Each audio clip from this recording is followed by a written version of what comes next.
जी हाँ दोस्तों, आपने बिल्कुल सही पढ़ा है। इतिहास में पहली बार ऐसा हुआ है कि क्रिकेट की पिच तक एक बल्लेबाज तो गया है, लेकिन बिना गेंद खेले उसको आउट करार दे दिया गया।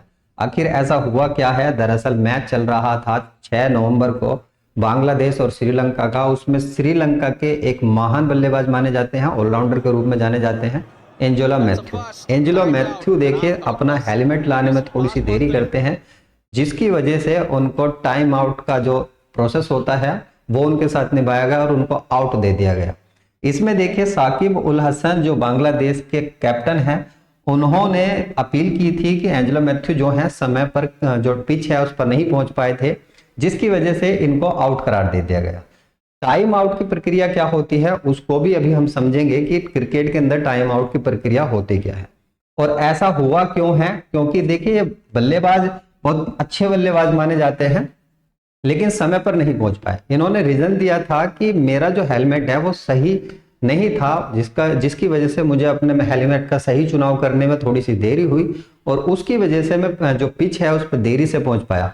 हालांकि आप इस वीडियो में यहाँ पर देख सकते हो कि एम्पायर के साथ भी काफी अपील कर रहे हैं कि मुझे आउट करार ना दिया जाए, और साकिब उल हसन से भी इन्होंने रिक्वेस्ट की है कि मुझे आउट करार, ये जो अपील आपने की है एम्पायर से, इसको वापस ले लें। लेकिन साकिब उल हसन ने खेल भावना को ठेस पहुंचाते हुए अपील थी उस अपील को वापस नहीं लिया और अंपायर ने जो अपना डिसीजन लेना था वो डिसीजन लिया, जिसकी वजह से इनको टाइम आउट कर दिया गया और ये बिना रन बनाए, बिना गेंद खेले इतिहास के पहले बल्लेबाज बने हैं जो जीरो पर आउट हो चुके हैं, जिनके साथ ये जो टाइम आउट की जो प्रक्रिया होती है इसको निभाया गया। तो क्या आपके दृष्टि से ये सही है? क्या ये खेल की दृष्टि से सही है या खेल भावना को ठेस पहुंचाता है, नहीं पहुंचाता? कमेंट बॉक्स में जरूर बताएं। वैसे तो ये एक खेल भावना को ठेस पहुंचाने वाली न्यूज है, क्योंकि ऐसा नहीं होना चाहिए था। यदि ये रिक्वेस्ट कर रहे हैं किसी कैप्टन से, जो अपोजिट टीम का कैप्टन था उससे रिक्वेस्ट कर रहे हैं, तो उन्हें इनकी बात को सुनना चाहिए था। ऐसा नहीं है कि इन्होंने जानबूझ के देरी की थी।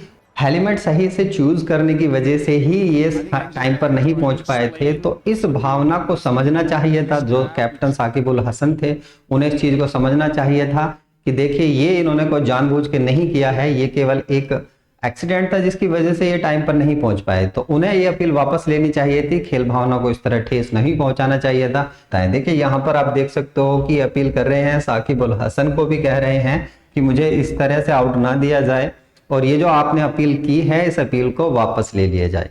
लेकिन उन्होंने उनकी एक नहीं सुनी। यह टाइम आउट की जो प्रक्रिया होती है ये क्या होती है? दरअसल यदि कोई बल्लेबाज आउट होता है तो दूसरे बल्लेबाज को एक टाइम सीमा के बीच में ही क्रिकेट पिच पर जाना होता है।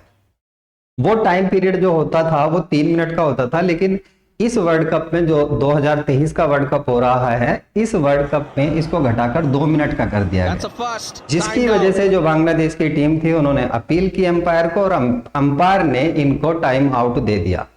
हालांकि अंपायर ने यह कहा था कि ये चाहे तो साकिब उल हसन से बांग्लादेश की टीम से अपील कर सकते हैं, यदि वे अपील अपनी वापस ले लेते हैं तो इनको आउट करार नहीं दिया जाएगा। लेकिन काफी अच्छे नेचर के बल्लेबाज हैं ये, देखिए ज्यादा अग्रेसिव नहीं होते।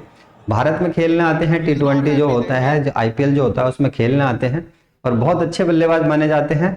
ऑलराउंडर के रूप में इनको जाना जाता है। तो क्या ये सही था खेल के लिए, क्या गलत था? तो आप जरूर कमेंट करके बताइए।